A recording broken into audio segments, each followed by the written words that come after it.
Bonjour Lise-Laure, bonjour mon épouse Barbara. Et Barbara, Anne-Marie te fait des bisous. Et ça va Lise-Laure? Oui, ça va bien. Comment? Ça va aussi. Comment il va le petit prophète? Ça marche. Prenez avec moi Marc chapitre 1. Marc. En fait, ne prenez pas Jean-Marc, mais prenez Marc chapitre 1. Le verset, à partir du verset 14. Mon thème ce matin est les bénéfices d'annoncer l'évangile. Les bénéfices d'annoncer l'évangile pour l'église locale. Mais aussi pour nous, personnellement. Ok?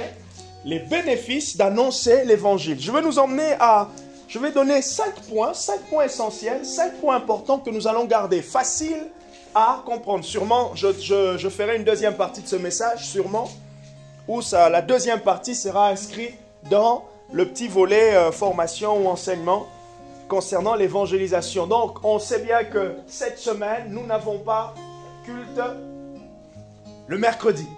On se retrouve tous ensemble le vendredi en fin de semaine. On se retrouve vendredi 18h45 en ligne ou sur place. Mais en tout cas, c'est notre petit événement. Pâques, c'est... Comment dire? C'est le fondement. C'est pas à ignorer. Ok? C'est pas à ignorer. Je vous laisse noter 1 Corinthiens chapitre 15, le verset 20, le verset 1 au verset 20.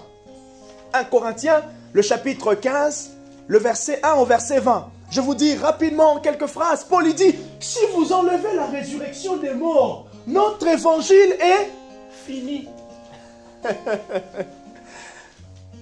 Et je vous encourage aussi, si vous souhaitez passer un petit dimanche tranquille, avec ce beau soleil, peut-être pas encore barbecue, ou sinon barbecue à la maison, je ne sais pas. Barry, arrête de regarder Rodrigo de cette manière. Hein? Ou sinon, on va tous regarder Nicole. Hein? On est en train de regarder Nicole en voyant Christian. Hein? Le barbecue est sorti déjà. Et écoutez ce que Paul il dit. Il dit, si vous enlevez la résurrection, notre évangile est mort. Ça veut dire, si Jésus n'était pas ressuscité, vous et moi n'allez pas être ici. Aussi simple que ça. Ok, je vais même plus loin. En gros, Paul veut dire, il n'y a pas de témoignage. Je ne peux pas vous parler comme ça avec beaucoup d'ardeur. Marie ne peut pas prendre le temps de se former. Marie ne peut pas prendre le temps de préparer la réunion. Marie ne peut pas prendre l'audace d'aller inviter. Petite parenthèse. Tous ceux que je suis en train de citer le nom, je suis en train de vous dédicacer. Donc prenez la peine à la fin de m'amener des gâteaux quand même. C'est une blague. Marie ne peut pas prendre l'audace de pouvoir se dire, je veux tout faire. Je veux me réveiller le matin. Bénédicte, je suis en train de citer tout le monde. Bénédicte, elle se lève à 7h, 7h30, elle prend le bus, elle vient à l'église, elle vient chanter. Ok.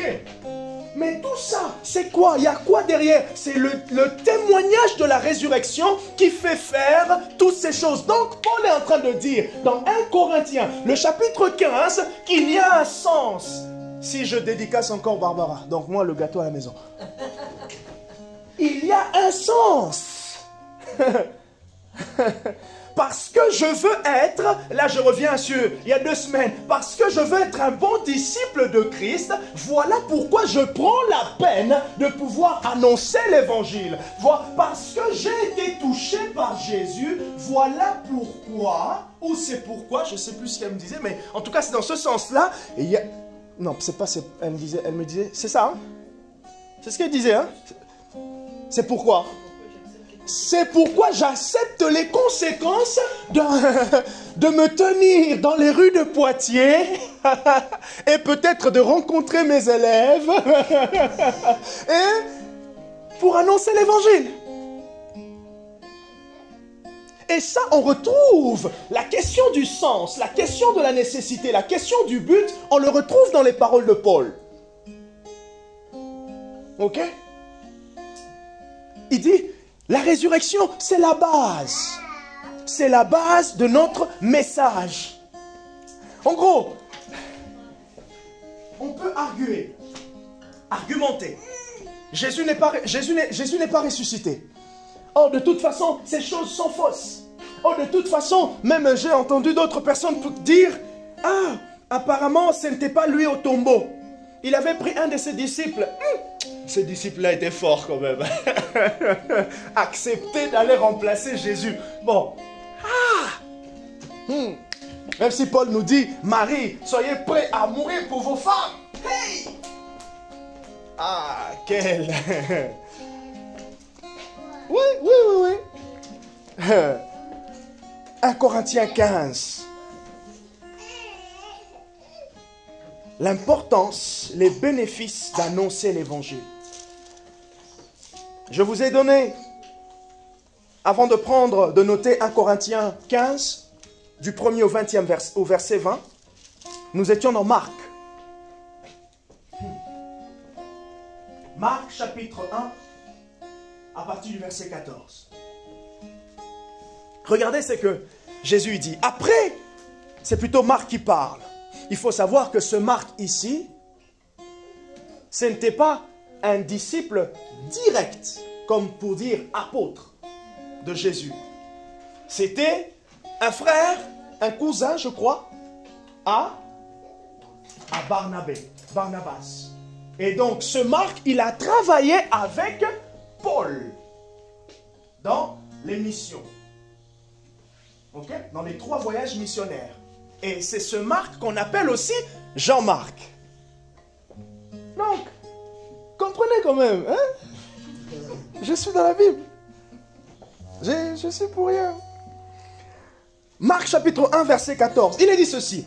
Après que Jean eut été livré, donc c'est Jean le Baptiste, Jésus alla dans la Galilée, il prêchait la bonne nouvelle de Dieu et disait, le temps est accompli, le royaume de Dieu est proche, repentez-vous et croyez à la bonne nouvelle. Quel était le message de Jésus? Un message simple. Voilà pourquoi, une petite parenthèse, il ne faut pas confondre, qu'on ne confond pas la révélation et la complication. Recevoir une révélation, prêcher un message avec beaucoup de révélations ne veut pas dire que ton message est compliqué. N'est-ce pas, Rodrigo? Ah, ce pasteur, il y a beaucoup de révélations. Là, on va dans des... Hey! Non. Non, le message est clair. La Bible dit, est clair. Le temps est accompli. Et le royaume de Dieu est proche. Repentez-vous et croyez à la bonne nouvelle. Et d'ailleurs, si je reviens encore plus loin, Paul, il dit dans Philippiens, je crois, le chapitre 3, ou dans Éphésiens, le chapitre 3, il dit, lorsque vous lisez mes lettres, vous allez voir la compréhension que j'ai du mystère de Christ. Voilà un message révélé. Ce n'est pas la complication, mais c'est la compréhension, la profondeur de ce que tu sais, de ce que Dieu te fait comprendre concernant Jésus. Parce que Jésus est notre enseignement. Jésus, c'est aussi notre message. Jésus est lui-même notre enseignement, mais il est aussi notre message. Il est le sujet. Et quel était le message de Christ? Le temps est accompli, premièrement, et le royaume de Dieu est proche. Alors, la conséquence, repentez-vous et croyez. Changez d'attitude et croyez. Ça nous rappelle Actes chapitre 1, et plutôt Actes chapitre 2, à partir du verset 14 jusqu'au verset 37. Lorsqu'il y a eu cette multitude, l'Esprit est descendu et que Pierre s'est tenu devant la foule, qu'est-ce qu'il est dit? Il est dit, qu'ils ont entendu le message de l'évangile et ils ont dit, que devons-nous faire? Pierre leur a dit, repentez-vous, changez de voie, changez de direction. La première œuvre que Dieu fait, même si tu tombes, tu te roules par terre, tu trembles, tu pleures, tout ce qui se passe lorsque tu vas revenir à toi-même, si c'est authentique, il y a une repentance. Et repentance, c'est pas toujours dans le sens des péchés, comme vous l'entendez, non, mais c'est aussi, ça veut dire, il y a aussi le péché.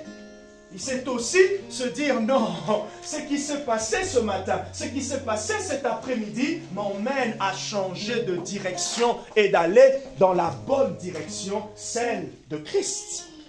Celle que Dieu vient de me montrer durant cette expérience-là. Et c'est ce qui s'est passé pour nous tous. Et c'est ce que nous espérons va se passer le samedi prochain et les jours à venir, lorsque nous serons en train d'annoncer, ou même tu parleras à ton ami ou dans ta famille. Et Jésus dit, le temps est accompli. C'est intéressant ici, je m'arrête un peu sur ce verset. C'est intéressant, je vois ce verset comme quelque chose qui est maintenant, mais aussi quelque chose qui est futur. Quand il dit le temps est accompli, le verset 15, le temps est accompli et le royaume de Dieu est proche, il est en train de parler du début de son ministère. Puisqu'il commence, puisqu'il est dans le champ missionnaire, puisqu'il est en train de répondre à l'appel, il faut comprendre que Jésus a commencé à répondre à l'appel de son Père depuis longtemps. Il y a comme un processus dans l'appel de Christ. Ce processus commence déjà depuis l'éternité. Mais on voit que pour nous, ce processus a commencé lorsqu'il est venu à travers Marie. À travers Marie, sa mère. D'accord? Après, à l'âge de 12 ans, il se retrouve dans le temple. Qu'est-ce qu'il dit dans le temple? La Bible nous dit dans Luc, le chapitre 2, qu'il était en train de discuter avec les docteurs de la loi. Oh là là là là, quelle audace! Imaginez aujourd'hui votre fils de 11 ans, 12 ans, qui est en train de poser la question à des grands docteurs, des philosophes. Alors Descartes, mais comment déjà il connaît Descartes?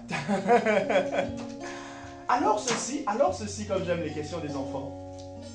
Mais alors si on fait ça, tu lui réponds et il dit alors, mais maintenant et alors? Tu lui réponds encore et alors il dit ah mais alors et alors et alors? Tu lui réponds encore et il dit alors et alors et alors? Tu dis ok, on n'en finit pas. La mission de Christ avait déjà commencé. Et là maintenant, ce qui se passe, c'est le point culminant. Ce qui se passe à ce moment-là, c'est comme l'ordre de mission signé par Dieu le Père. Et c'est quoi? Le baptême, la venue du Saint-Esprit. L'audace de pouvoir aller en tant que fils de Dieu, mais aussi en tant qu'homme représentant les autres hommes. Il y va pour annoncer. L'ordre de mission commence et il dit, le temps est accompli. Ça veut dire, écoutez, j'ai commencé le taf. J'ai commencé le taf. Repentez-vous. Mais attends, ce message, on vient de l'entendre. On l'entendait déjà il y a quelques mois au travers de Jean-Baptiste. Oui, lui, il était en train de précéder. Il était en train de faire ma pub. Est-ce que vous comprenez ce que je suis en train de dire? Est-ce que je suis... est-ce que je suis clair? Et il dit, le temps est accompli, le royaume de Dieu est proche, repentez-vous et croyez à la bonne nouvelle. Celui qui annonce l'évangile annonce la bonne nouvelle. Personne d'entre nous ne refusera une bonne nouvelle. Quelle que soit l'origine, quel que soit le domaine. D'ailleurs, je veux vous annoncer une bonne nouvelle que certains connaissent. Je vais vous annoncer une bonne nouvelle. L'Église. Continuons. La bonne nouvelle. La bonne nouvelle de l'évangile de Jésus. La bonne nouvelle de Christ.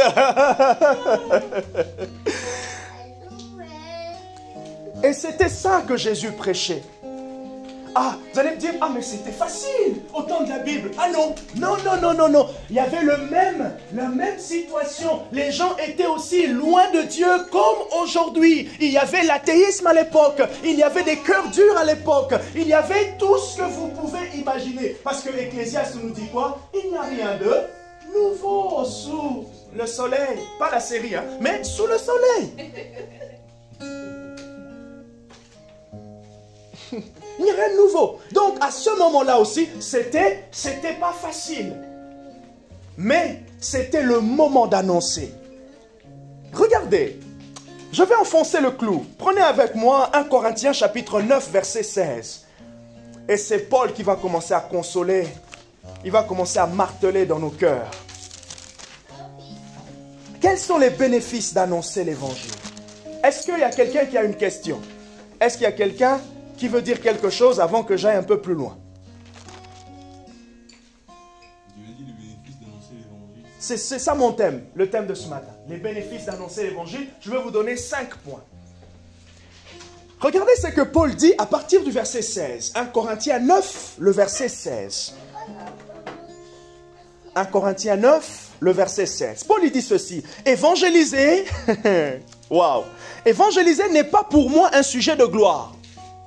Comme pour dire, évangéliser, ça ne fait pas de moi quelqu'un de très spirituel. Parler en langue ne fait pas de moi quelqu'un de très spirituel. Prier 1 heure, 2 heures ne fait pas de moi quelqu'un de spécial. Non. Marcher dans la sanctification, éviter telle chose ne fait pas de moi quelqu'un de très spirituel. Le danger de nous tous, c'est de paraître très spirituel. Le danger que nous tous on court, c'est de paraître très spirituel. C'est là qu'on parle de l'orgueil spirituel. L'orgueil qui est basé à cause de tes expériences. Les expériences sont une conséquence d'une vie naturelle avec Dieu. Or, les expériences signifient quoi? Les expériences signifient simplement la personne est en train de connaître Dieu. La personne est en train de découvrir. Ça va, Marie-Josée? Ça va? Les expériences signifient simplement que tu es en train de bénéficier de la grâce. Les expériences signifient simplement que tu es en Christ. C'est tout à fait naturel, tout à fait normal. Qu'un jour, pendant que tu pries, il y a un ange qui vient. Et le pire, au fait, c'est qu'ils ne donnent pas de... Ils n'envoient pas une invitation, ils ne préviennent pas. Donc, si tu es surpris, c'est normal. Et c'est tout à fait normal que tu t'endormes et que ce jour-là, tu sentes comme s'il y a une présence. Où tu pries, tu es en jeûne, tu sens que wow, il y a comme s'il y avait quelque chose qui remplissait la pièce dans laquelle tu es. Mais c'est vrai, n'est-ce pas, tu dis que Dieu est avec moi. Alors à combien plus forte raison que la présence, la conscience, la manifestation visible et tangible de ce Dieu ne soit pas avec toi. Et Paul il dit... Évangéliser n'est pas pour moi un sujet de gloire, car, oh, la nécessité m'en est imposée. La nécessité m'en est imposée. Il dit, malheur à moi si je n'évangélise pas. Ouf. Et là, quand tu découvres ce passage-là, si tu ne fais pas attention, l'ennemi peut commencer à venir te dire, wow.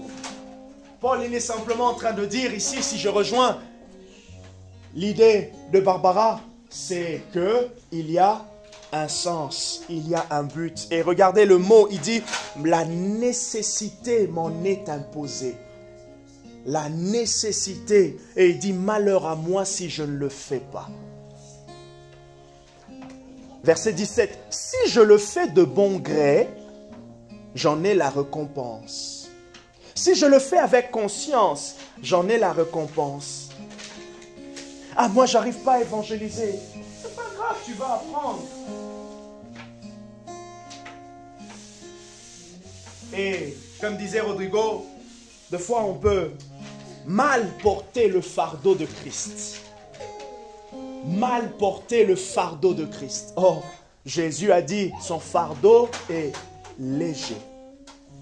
Et j'aimerais qu'on puisse parler comme Paul ce matin.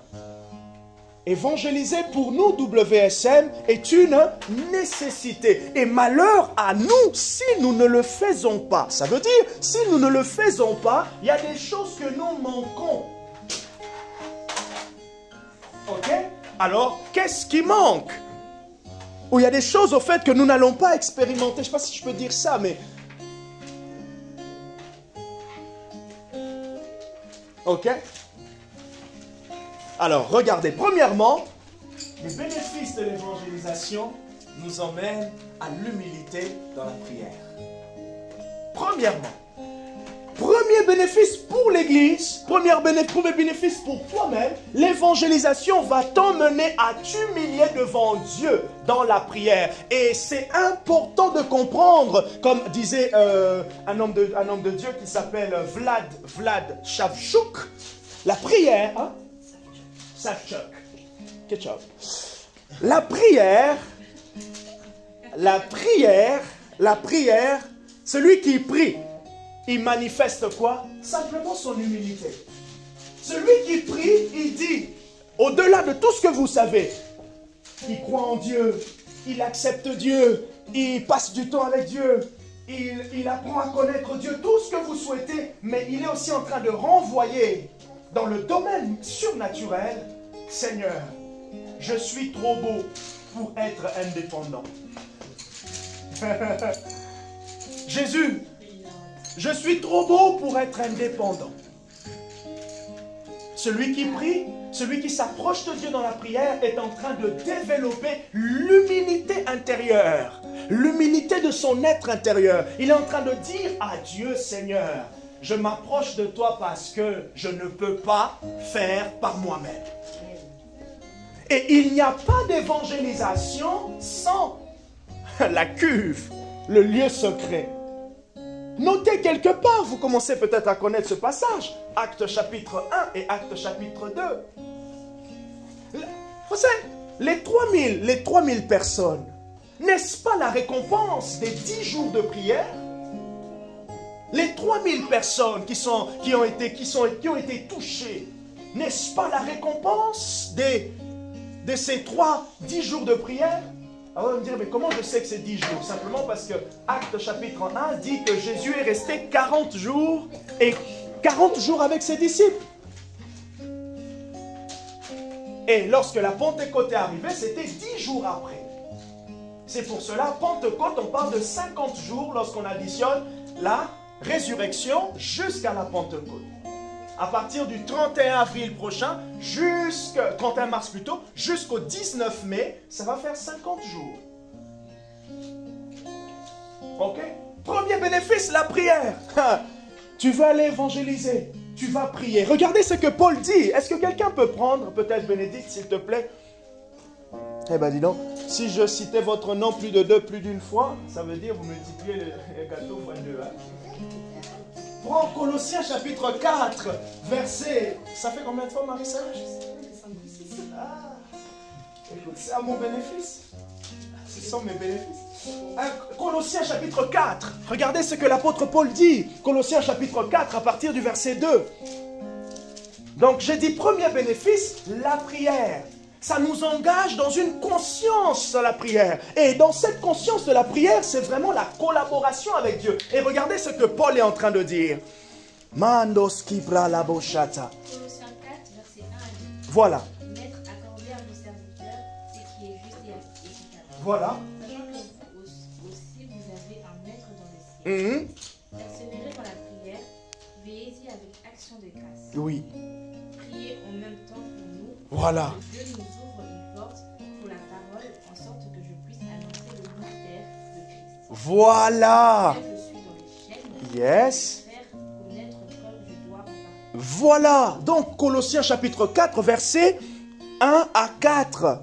Je vais commencer à partir du verset 2. Il dit, persévérez dans la prière, veillez-y avec action de grâce.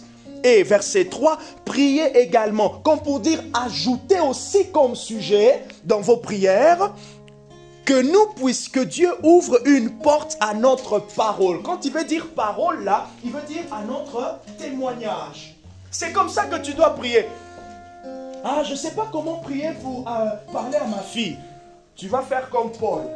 Seigneur, je prie que tu puisses ouvrir une porte à ma parole dans le cœur de ma fille, afin que lorsqu'elle m'entendra, qu'elle soit touchée, afin que lorsque je parlerai, mes idées soient claires. Vous voyez? Je prie comme Paul. Il dit, priez pour nous, afin que Dieu ouvre une porte à notre parole. Comme pour dire qu'il y a une collaboration. Comme pour dire aussi que les portes peuvent être fermées. Dieu peut fermer une porte à ta parole, mais Dieu peut aussi ouvrir une porte à ta parole. Généralement, c'est l'ennemi qui ferme les portes des cœurs à notre parole. Généralement, c'est l'ennemi qui ferme. De la même manière que nous aussi, nous avons été touchés, de la même manière, les autres aussi ont besoin d'être touchés. Si nous avons été touchés, ça veut dire Dieu avait ouvert nos cœurs. Et j'aime bien Actes chapitre 2, le verset 36 à 37 qui dit que leur cœur, ils eurent le cœur vivement touché. Ça, c'est vraiment le désir de tout intercesseur. Il n'y a aucune évangélisation efficace sans une intercession régulière, persistance, constante, tout ce que vous voulez.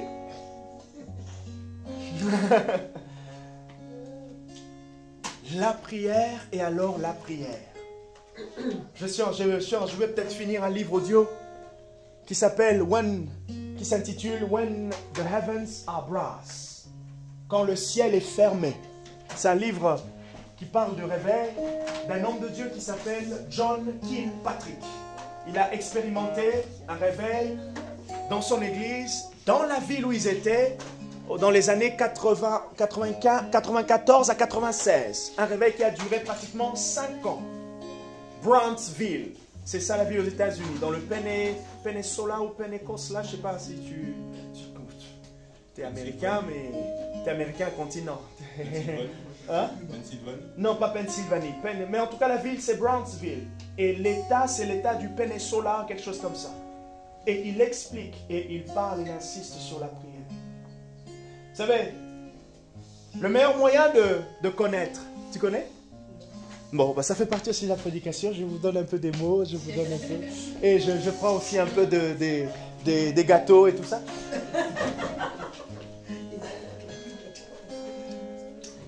Brownsville, une ville aux États-Unis. C'est comme si vous parlez à un Américain, vous lui parlez de Uzi, vous lui parlez de Chestnut. What? Chestnut? Il ne connaît pas. De la même manière, nous aussi, on ne connaît pas toutes ces villes. Ok. Et il expliquait que tout a commencé dans la prière. Personnellement, dans sa vie. Il a dit, il s'est engagé dans... Il parle de journey, un voyage.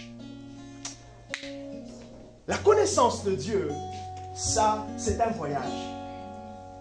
Certaines victoires, vous savez, quand on lit, j'ouvre une parenthèse, quand tu lis l'histoire de Anne, 1 Samuel chapitre 1, on lit que voilà, elle était dans une situation difficile, elle n'avait pas d'enfant, elle a prié et Dieu s'est révélé.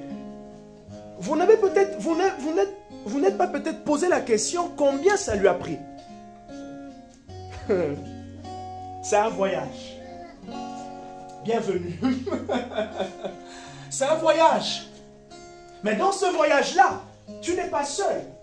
Et cet homme de Dieu raconte que personnellement, il s'est engagé pratiquement, ça fait 7 ans. Personnellement, il priait dans ce sens-là. Ce qui m'a frappé, son église, ce n'était pas une petite église. C'est encore compréhensible lorsque moi j'ai 15 personnes, nous sommes 20, 25, tu pries pour le réveil, tu arrives à 2000. Mais lui, il était déjà à 2000 membres. Il a dit, on était déjà à 2000, les cultes c'était bien. Mais je sentais qu'il y avait quelque chose. J'ouvre encore une autre parenthèse dans une parenthèse. Vous savez, Dieu, il commence toujours avec des petites choses très très légères. Je sens comme s'il faut que je fasse ça. Je sens comme si Dieu m'invite à jeûner. Je sens comme si il faut. Je sens comme si... Je disais à Barbara, Ça fait pratiquement presque une semaine et demie. Je vous assure, je vous parlerai le week-end prochain. Je sens quelque chose de différent, mais je ne sais pas. Mais ce qui est sûr, j'ai senti. C'est comme si vous passez à quelque part, oh, ça sent bon ici. Vous savez que ça sent bon, mais vous n'avez pas mangé. Et le pire, c'est que vous ne savez même pas d'où sort l'odeur. Mais ça sent bon. Ça sent bon, ça sent bon, ça sent bon. Et Dieu commence toujours avec cette impression. Les impressions, c'est le premier langage, c'est le béaba, c'est la première marche du prophétique. Le premier. Je sens comme s'il faut que je continue. Continue. Ce n'est pas encore clair, mais continue toujours. Parce que ce que tu sens, en fait, pour toi, ce n'est pas clair, mais déjà le fait de sentir, c'est déjà quelque chose. Et je suis en train de me dire, non Seigneur, je ne sais pas où, mais ce que je sais, c'est qu'il y a quelque chose que je suis en train de percevoir en esprit. La prière. La prière. La prière avant, la prière après l'évangélisation. La prière avant, la prière après. La prière avant a préparé le cœur, comme a dit l'apôtre Paul. Et il dit, non pas simplement que on ouvre une porte, mais aussi, ça me donne la manière de pouvoir parler. Ça veut dire l'inspiration, quoi dire, comment dire. Rassurez-vous, je ne suis pas un champion. Rodrigo n'est pas non plus un champion, même si, voilà, il est musclé. Mais, ce que nous savons, nous comptons sur Dieu. Toujours compter sur Dieu. Ah, moi je ne sais pas, mon témoignage n'est pas bien. Moi je n'ai rien à raconter. Non, tu as à raconter. Et deux fois, avant que tu puisses raconter, comme il a dit, c'est déjà d'attendre ce que la personne va dire. On va pas venir. Allez, tu viens à WSM ce dimanche prochain. Non. Bonjour. Bonjour, vous avez une minute? Vous avez 30 secondes? Ah, je vois bien Bénédicte, elle sera avec moi. Vous avez 30 secondes? Ah non, j'ai pas de temps, je suis pressé. D'accord, merci beaucoup. Très bonne après-midi. Passe. Vous avez 30 secondes? Oui. Vous connaissez Pâques? Oui. Dites-moi ce que vous connaissez de Pâques. Je sais pas, c'est quelque chose un peu sur Jésus, là. Jésus, vous le connaissez? Oh, bah, c'est truc de Dieu. Ça fait longtemps, hein. Comment ça fait longtemps? Ça vous dirait de découvrir, d'en redécouvrir? Oh, je sais pas. Comme les gens n'auront pas un intérêt direct. Oh, je pense pas. Là, vous flattez un peu la personne. Bon. Juste, je vous donne une invitation. Juste pour ce dimanche. Ou soit ce samedi. Ou soit... Ça vous dirait? Voilà, vous avez notre adresse et tout. Première approche, une semence déjà. La personne, elle part, même si vous voyez après, la fiche tombe, elle va dans les poubelles. C'est pas grave. C'est pas grave. C'est pas grave. Ça fait quand même mal. Hein. Oui, ça fait mal. Oui, ça fait mal. Mais figure-toi que tu n'es pas la première personne et tu ne seras pas la dernière. Celui qui veut sauver ses brebis, déjà lui, Jésus, il a connu ça. À combien plus forte raison toi qui n'est pas son sauveur? Vous voyez? Donc, et Paul, quand il dit ici, la nécessité m'est imposée, il dit, j'ai la conscience qu'il faut que j'annonce. Pourquoi? Parce que moi-même, j'ai été là où ceux-là sont aujourd'hui. Mais aussi, Paul, quand il dit « la nécessité m'est imposée », Paul est en train de parler aussi par rapport à son appel. Donc, c'est dans l'appel de l'Église d'annoncer l'Évangile. Deuxième point, le bénéfice d'annoncer l'Évangile pour l'Église, c'est que nous rentrons dans l'appel de l'Église. L'appel de l'Église. Nous sommes en train d'exercer notre mission. Merci Saint-Esprit. Ce point, je ne l'avais pas mis dans mes notes. Le premier, c'est la prière. Quand on annonce, en gros, c'est comme si tu vas être chaque fois devant Dieu. Jusqu'à quand je vais prier? En réalité, j'ai envie de te dire, tu prieras jusqu'à ce qu'il y ait des résultats. Jusqu'à ce que le fardeau puisse partir. Mais aussi jusqu'à ce que tu sentes que non, tu es en train de collaborer. Et l'évangélisation ou évangéliser, que le premier point dans la prière, le deuxième point dans l'appel de l'Église, c'est une collaboration. Et une collaboration qui commence de Dieu vers nous et de jamais de nous vers Dieu. C'est Dieu qui vient collaborer avec nous et c'est nous qui nous ouvrons à la collaboration avec Dieu et non pas l'inverse. Nous, ce qu'on fait simplement, c'est organiser notre temps. On réfléchit un peu, on reçoit des révélations ou pas. Nous, on est des ouvriers avec. Comme lorsque vous êtes en stage. Ah, c'est fou, hein, quand tu fais un stage, vraiment. Je ne décourage pas les étudiants, hein, je vous encourage. Ah, tu te sens vraiment que des fois dans l'entreprise, des fois même, c'est vraiment le stagiaire, quoi. T'es vraiment le stagiaire.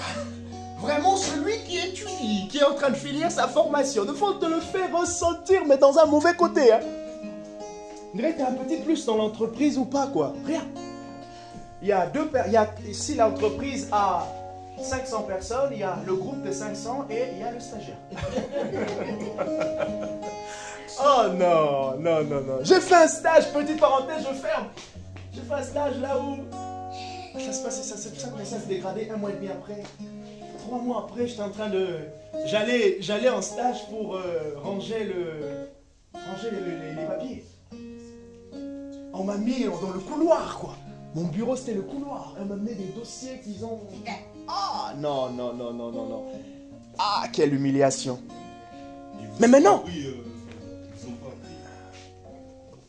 C'était les premiers 1 mois et demi que j'ai commencé à apprendre. Et après, on m'avait même donné un grand poste, un très beau bureau, 2 écrans d'ordinateur. J'étais en train de dessiner et tac, on m'a enlevé ça, on m'a mis dans le couloir. Mais gloire soit rendue à Dieu, qui, quelles que soient les afflictions, nous console. Dieu m'a consolé. 1 mois après, quand je suis sorti de ce stage, je vais dans une autre entreprise, là on est en 2016, à La Rochelle. Ah, Jésus, comment j'ai été accueilli.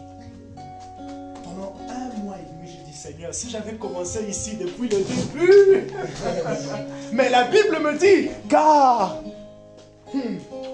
Dieu fait toutes choses bonnes en son temps. Vaut mieux la fin d'une chose que son commencement. Ah. Ah. Et encore, quand j'ai fini ce stage-là, on m'a donné un chèque. Ah, je me disais, oh, un petit chèque là de 250 €. Non, 1000 € pour 1 mois et demi. Quoi? Et le pire, le couronnement. Les maîtres de stage, ils viennent à mon mariage et ils participent encore. Ah, Jésus. Et me voici. J'arrive à la maîtrise, à la soutenance de stage. Le maître de stage de l'université, il ne m'aimait pas.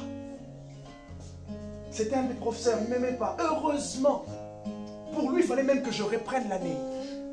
Heureusement que le supérieur, le responsable du master, j'avais une très bonne relation avec lui. Et lui, il a validé mon dossier. Ah non, Dieu fait grâce. Dieu fait grâce. En fait, tu ne peux pas prévoir les situations. Les circonstances sont là. Mais ce qui est important, c'est que pendant que tu traverses, que tu te rendes compte, que tu sois conscient que tu es en train de traverser avec Christ. Pendant que le peuple d'Israël est en train de se traverser la mer Rouge, ils étaient en train de traverser, hein, mais ça courait derrière. Les Égyptiens arrivaient, mais ils étaient en train de traverser. Mais là, ils se disaient, mais on est 2 millions, est-ce qu'on va arriver à passer? Lorsque le dernier a traversé, la Bible dit quoi? Ça, c'est Dieu. Notez quelque part 2 Corinthiens chapitre 3. 2 Corinthiens chapitre 1, à partir du verset 3 jusqu'au verset 13. Je l'ai lu avec quelqu'un hier. Il dit, gloire soit rendue à Dieu qui, quel que soit... Ah, Nicole, elle connaît ce passage. Quelles que soient les afflictions, Dieu nous fait triompher. Ah, Shakata. J'aimerais dire encore quelque chose ici. C'est très très beau, Rodrigo, merci. Vous savez, les afflictions, c'est comme dans le corps humain. Vous savez, quand vous commencez à... Quand le corps détecte une maladie, détecte quelque chose, vous savez quoi? La fièvre. Ça veut dire que votre corps commence à lutter. Et j'aimerais encourager quelqu'un pour dire ceci. Quand tu sens que, oh, il y a une situation qui vient, la première impression, la situation, elle te surprend. Et après, là, tu sens comme si le découragement commence à venir. Et là, ton corps, ta foi commence à chercher les ressources. Ta foi commence à chercher les ressources. Ça veut dire le système immunitaire intérieur de l'être humain, de l'être intérieur, est en train de chercher qu'est-ce que je peux faire. Quel est le passage biblique? Comment je peux activer la prière? Comment je peux revenir dans le Seigneur? Ésaïe chapitre 40, versets 29 à 31. Ceux qui se confient en l'Éternel renouvellent leur système immunitaire. Version Jean-Marc. Ésaïe 40, versets 29 à 31. Ceux qui se confient en l'Éternel. Ajoutez, version Pasteur Jean-Marc. Ceux qui se confient en l'Éternel renouvellent leur système immunitaire spirituel. Ils prennent des vitamines. Ils prennent des vitamines. Et ils restent en bonne santé. Ma cholia cleva. Donc je dis, le premier point, les bénéfices de l'évangile, ça nous donne quoi? Ça nous emmène dans l'humilité, dans la prière. Seigneur, c'est toi qui convaincs cette personne. Seigneur, cette personne, elle est athée. J'ai du mal à répondre, mais Saint-Esprit, j'ose croire que quelque chose peut s'ouvrir. Ah, cette personne est fâchée avec Dieu. Je n'étais pas là lors des circonstances. Je ne vais pas blâmer, je ne vais pas donner des raisons. Je recevais quelqu'un au mois de mars qui était triste par rapport à son appel. Il a servi Dieu. Il y a des circonstances qui se sont passées. Je me suis dit, la situation, elle est ce qu'elle est. Mais aujourd'hui, c'est un jour de l'espoir. Aujourd'hui, tu peux redémarrer. Même la Bible nous dit, ne pensez pas aux événements passés. Mais Seigneur, ça m'a laissé une blessure. Oui. Dieu veut guérir cette blessure pour le futur. Si Dieu pensait à notre passé, Dieu allait dire, toi, tu m'avais traité de... Non. Toi, ça va dans mon cœur. Vas-y. Si Dieu pensait à comment on l'a traité, est-ce qu'on allait être avec lui? Et le pire encore, si Dieu dit... D'ailleurs, je vois, même quand tu vas te convertir, il y a des choses qui... Dieu n'allait pas nous choisir. Dieu n'allait pas nous choisir. Ok? Dieu n'allait pas nous choisir. Donc, il y a une humilité dans la prière. Deuxièmement, quand on évangélise, l'Église est en train de rentrer dans son appel. L'Église fait réellement sa mission d'être représentant de Christ. Troisièmement, ce que j'aime, lorsqu'on évangélise, troisièmement, nous développons la collaboration avec Dieu. La collaboration avec Dieu se développe. Et est-ce que tu connais ce passage, la référence, je ne sais plus si c'est dans 1 Corinthiens 3 ou dans 2 Corinthiens 3, où l'apôtre Paul dit, c'est 1 Corinthiens 3, nous sommes co-héritiers, co-ouvriers avec Christ. C'est 1 Corinthiens 3, voilà. 1 Corinthiens chapitre 3, l'apôtre Paul dit que nous sommes co-ouvriers avec Christ.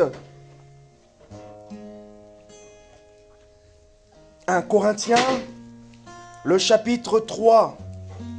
Regardez d'ailleurs le verset 8. 1 Corinthiens, le chapitre 3, le verset 8, il dit « Celui qui plante et celui qui arrose ne font qu'un. Et chacun recevra sa propre récompense selon son propre labeur. » Le verset 9, il dit « Car nous sommes ouvriers avec Dieu. » Vous êtes le champ de Dieu, l'édifice de Dieu. Car nous sommes ouvriers avec Dieu, vous êtes le champ de Dieu, l'édifice de Dieu. Ok, 1 Corinthiens, le chapitre 3, le verset 8 au verset 9. Vous êtes le champ de Dieu. Regardez le verset 10, il dit « Selon la grâce de Dieu qui m'a été donnée. » Comme un sage architecte, j'ai posé le fondement et un autre bâti dessus. Nous n'allons pas simplement pour inviter les gens à venir à WSM. Nous allons d'abord pour inviter les gens à venir à Christ et WSM est une conséquence. D'accord? On invite d'abord, on va d'abord que les gens rencontrent Christ, qu'on ouvre la discussion avec Jésus. Et lorsqu'ils recevront Christ, Christ va les emmener à nous ou à d'autres. Donc, premièrement, la prière. Deuxièmement, l'appel. Troisièmement, la collaboration. Notez toujours que Dieu désire une collaboration avec chacun d'entre nous. Dieu désire la collaboration. Même prier, c'est une collaboration. Dieu ne va pas prier à ta place, mais Dieu t'invitera à passer du temps avec lui parce qu'il y a des choses qu'il veut te transmettre, parce qu'il sait. Il dit non, Jean-Marc, là où tu veux aller, allons comme ceci. Allons dans le terrain de la prière. Et regardez ce qui se passe. Ah, chanta baba baba. Vous savez, le diable est méchant, hein? Le diable est méchant. Quand il y a division, il y a quoi? Il y a arrêt de la collaboration. Et la première division que le diable a mis entre Dieu et l'homme, c'est la division du péché. Pourquoi? Pour que l'homme ne collabore plus avec Dieu. Pour qu'il n'y ait plus collaboration. Ah, j'ai la flemme aujourd'hui pour l'église. J'ai la flemme de lire la Bible. J'ai la flemme de jeûner. J'ai la flemme de la flemme. Prends un flamencoche.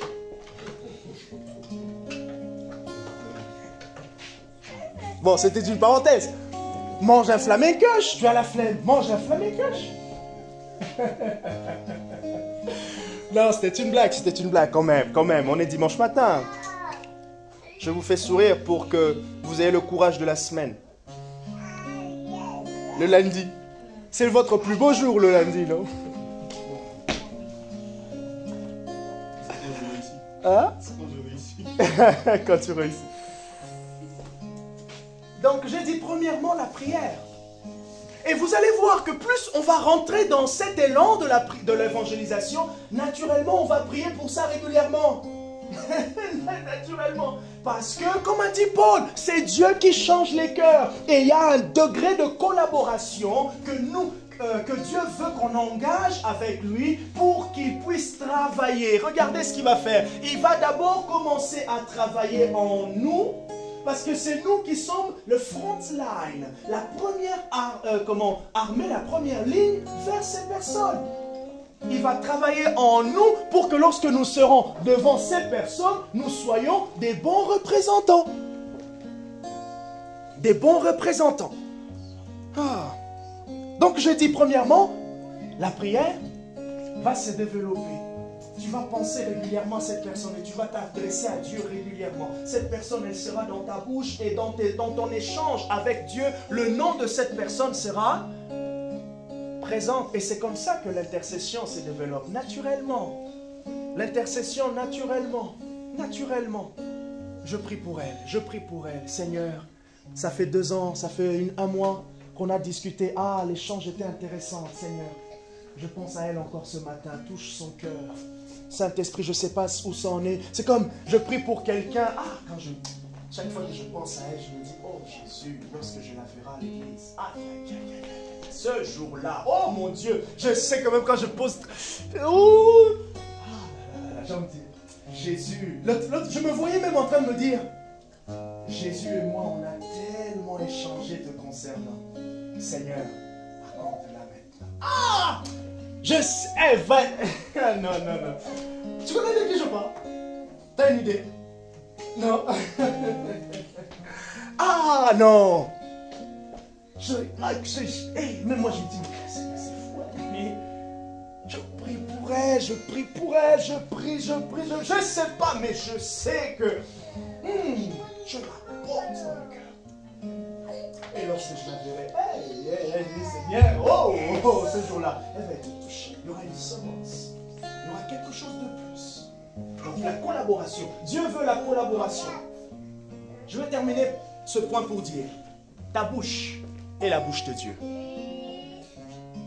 Vous savez, Jésus a dit quelque chose de qu'on peut dire même presque orgueilleux. Il a dit, même si ces gens arrêtent de louer, les pierres vont me louer. Donc pour dire, même si l'Église ne parle pas, se tait, si l'Église se tait, les âmes viendront toujours. Donc Dieu n'est pas limité par toi. Mais pourquoi il veut travailler avec moi? Dieu n'est pas limité par toi, mais il veut travailler avec toi. Dieu peut sauver, et même il y a des témoignages aujourd'hui des musulmans qui se convertissent parce qu'ils ont vu Jésus dans des rêves. Mais je vous pose la question, qui leur a dit que c'était Jésus? C'était peut-être pas Mahomet? Bon, vous allez me dire, ils ne connaissent pas le visage de Mahomet. Ils ne connaissent pas les chevelures de Mahomet.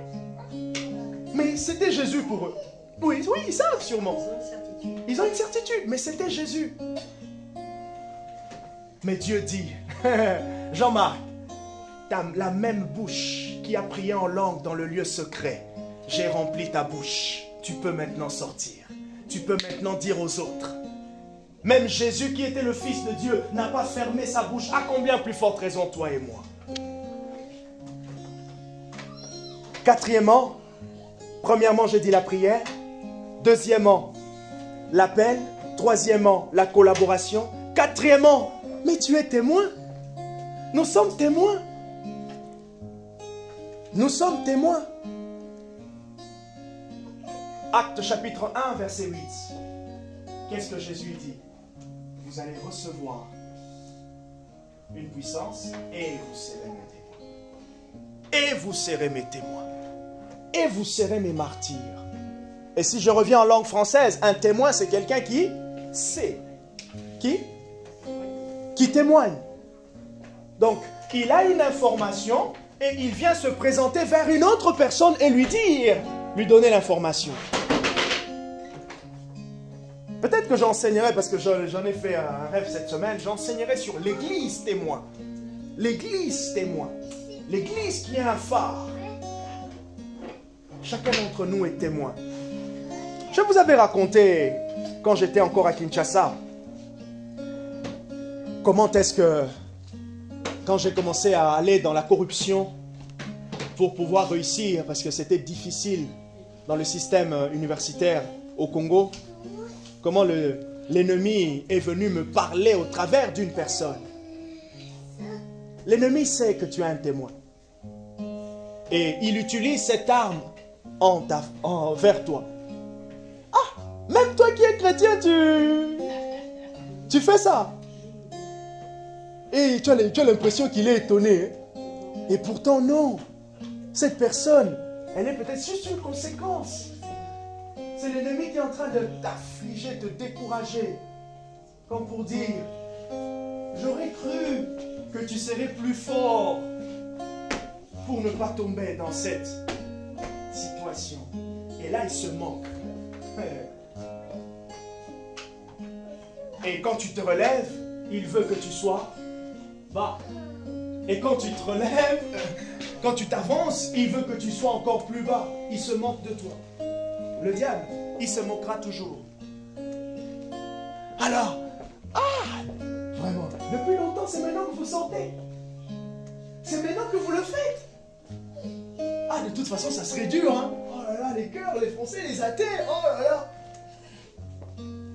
Non. Est-ce que si c'est dur, c'est mon problème? C'est pas mon problème, c'est le problème de Dieu. Et où je dirais même, oui, c'est mon problème. Parce que Dieu a dit que ça devienne mon problème. Mais c'est mon problème sans être ma peur. C'est mon problème sans être ma frustration. C'est mon problème sans être une situation de découragement. Ça peut venir, ça pourra venir. Mais pensez à Ésaïe 40, 29 à 31. Et je termine pour dire, la dernière, quand on rentre dans l'évangélisation, il y a une croissance qui s'opère en nous. Quand tu parles de Jésus, il y a quelque chose qui se passe en toi. Quand tu parles de Dieu à quelqu'un, Premièrement, tu vas être fortifié par le Saint-Esprit qui va te dire, j'ai bien apprécié cet acte, j'ai bien apprécié ce courage. Et même toi-même aussi, tu vas être fortifié en te disant, wow, j'ai eu le courage. Et ce que j'aime maintenant, que j'aimerais que vous puissiez voir ça aussi, il y a un bien fou de savoir parler de son Sauveur. De savoir dire que moi, et regardez comment il raconte Rodrigo, j'étais dans des drogues. Moi, Pasteur Jean-Marc, j'étais un bon danseur. Je sens, Michael Jackson. Non, je vais dans les fêtes. Non, j'étais fort, je vous dis. À 11 ans, je rencontre le Seigneur et quelques jours après ou un an après, je vais dans un anniversaire. Aïe, aïe, aïe, aïe, aïe, aïe, aïe. Ils ont mis la musique. J'étais là, au début de la foi, tu te dis, oh, rakatou, sapaya, baba, baba, aïe, aïe, aïe, tu es en train de penser te dire, oh, j'aurais pas dû me convertir. Tu te dis, ici j'étais déjà par terre. Tu as l'impression que tu as le goût du monde qui revient. J'ai pleuré. Enfin, pleuré, hein, dans le sens, ça me démangeait intérieurement.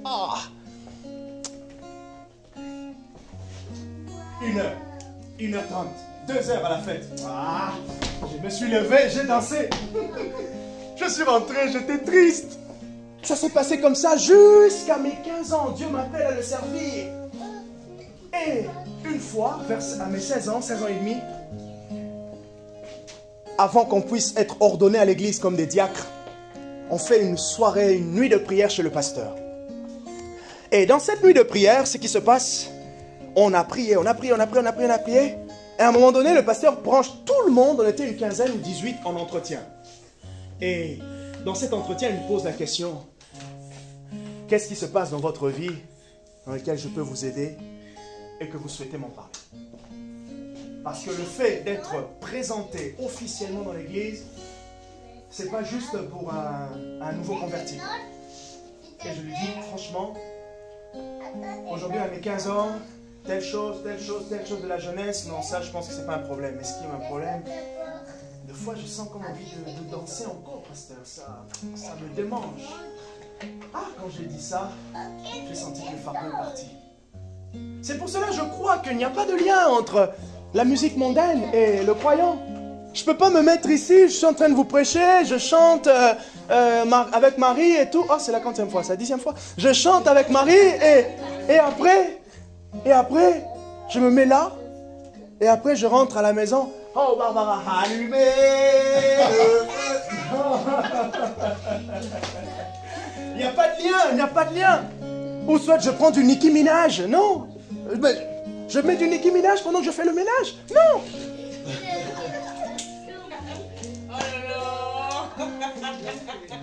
Bien trouvé, merci Nicole. Non, il n'y a pas de lien. Parce que quand je me présente ici, quand on se présente ici, chacun d'entre nous est un témoignage. Et c'est ce témoignage-là, ce parfum qui sort, que l'ennemi peut sentir, mais aussi que Dieu agrée. Alors, est-ce que cela dit que je dois être... Non. Cela m'invite maintenant à marcher dans une autre manière avec Dieu. Cela m'invite à marcher autrement avec Dieu. Et quand j'ai parlé de ça, j'ai libéré, j'ai changé quelque chose. Quelque chose a changé. Et j'étais vraiment un vrai témoin. Et quand cette parole à l'université est sortie, ça m'avait ébranlé.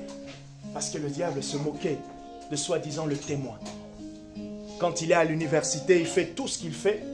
Quand il revient à l'église, il est en train de prêcher aux gens. Mais qu'est-ce qu'il est en train de transmettre aux gens? À un moment donné, tu ne peux plus cacher.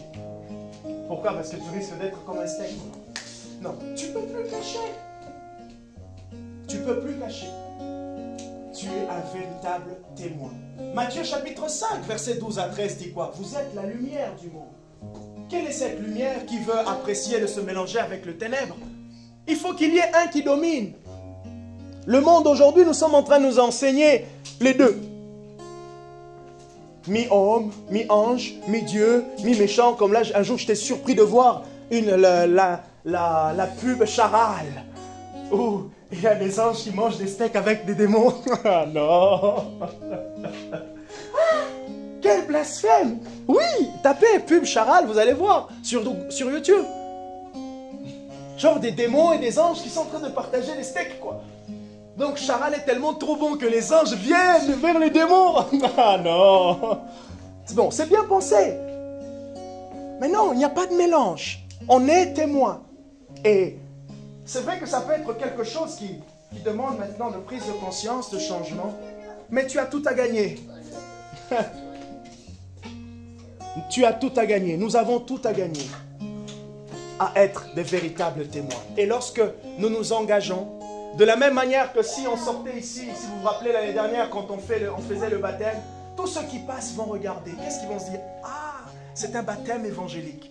On n'a rien dit, mais ils se disent, ah, ce sont des croyants. Ah, je ne savais pas qu'il y avait quelque chose là. Ah oui, d'accord. Même si d'autres disent, oh, ce truc. Mais, ils ont vu. Ils ont vu.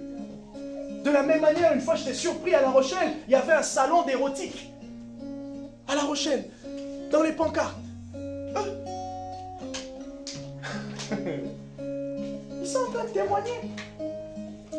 Et tout celui qui y va, il y va pour son compte. De la même manière, quand tu viens à l'église, tu y viens pour ton compte. Et il y a tout intérêt à être un témoin.